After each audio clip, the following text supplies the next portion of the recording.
Welcome back to Zaka Stokvel Insights. Before the break, we got a breakdown of Trust the Process Stokvel Group based in the Eastern Cape and got to see how young entrepreneurs are finding creative solutions to address financial challenges together. Joining me in studio to give a guide on how they can build financial stability and transition towards being a more formalized group is our resident expert, Thabiso Masudubele. Thabiso, thank you very much for joining us once more. Now, how are you addressing the issue of trust when it comes to banks, especially amongst the youth? Yeah, I think it's quite true to say that there is a bit of a trust issue between especially not just youth, but Stokvels and burial societies and financial institutions. So it's financial institutions as a whole. And I think one of the first things that we have to do is look at what are the reasons. So I think more often than not, there's not proper engagement between the two segments. So you've got a situation where you've got on the left financial institutions which develop products and so on, and you've got the market on the other side. And so the market thinks that these people are just out to get us. They're out to get our money and so on. And so some of the things that we, always talk about is saying you've got to create a bridge where the left and the right have to meet and begin to understand each other. So for us, some of the things that we do is to create these interactive platforms where Stokvels and the market, and when I say the market, I talk about financial institutions, get an opportunity to engage, to understand each other. So it's not just about, the trust between, the trust that Stokvels have towards financial institutions, but it's also about financial institutions also mistrusting Stokvels and burial societies. So once you've got these platforms that are interactive, that almost bring people together, where you've got Stokvels understanding how the banks and the insurance companies work, you then understand how the banks and insurance companies get to understand how Stokvels and burial societies work. And we believe that through these platforms, financial institutions understanding better how these groups work, they then develop products that respond to the challenges of the groups, and the groups then are able to understand the products more clearly. I mean, I'll give an example shortly. Issue of interest.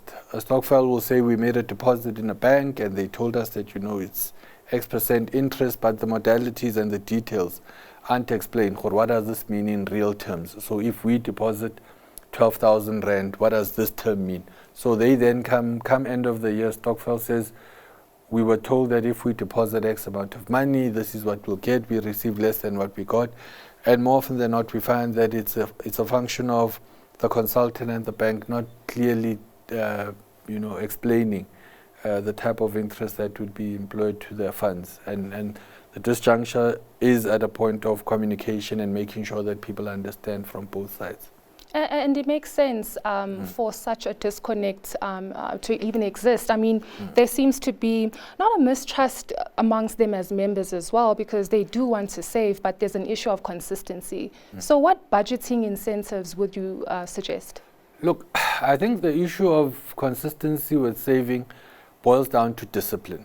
I think we always guide Stokvels to say, always remember why you came together. You've got a goal, a collective goal. This is what you want to do. So for instance, we've got a service where we help groups save towards a particular goal. And so sometimes people take their eye off the goal halfway through, and then other things come up and so on. So we then say, what's your goal? You'd like to start a business, or we'll take an example. A group say, we want to travel to Durban at the end of the year. We then say, right, for you to travel to Durban, let's look at what the costs and the logistics and everything that's entailed in that goal. You then say, let's hypothetically say it will cost 60,000 Rand, and you've got a group of 20 people.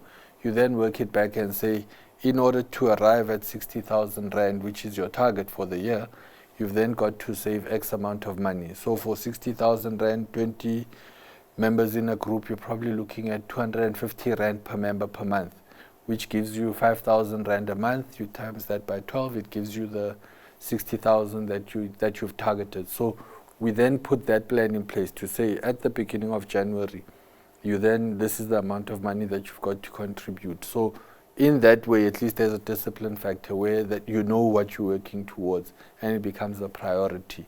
So Consistency is a function of planning and discipline.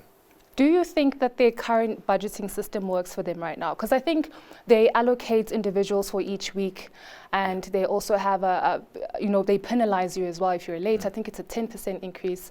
So what's not working right now for them?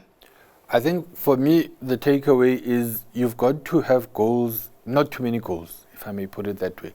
So you've got to focus and not try to do too many things at the same time. You've got to say, what's your primary goal? So if your primary goal is to work towards starting a business as a group, then focus on that. So if you start introducing other things, they then sway you from the original goal that you have, because different goals have different requirements and different processes.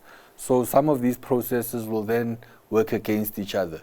So it's about going back and saying, maybe let's look at the goals that we have and start reducing those goals and have chewable chunks, goals that you say, maybe for this year, this is our goal. Let's start here.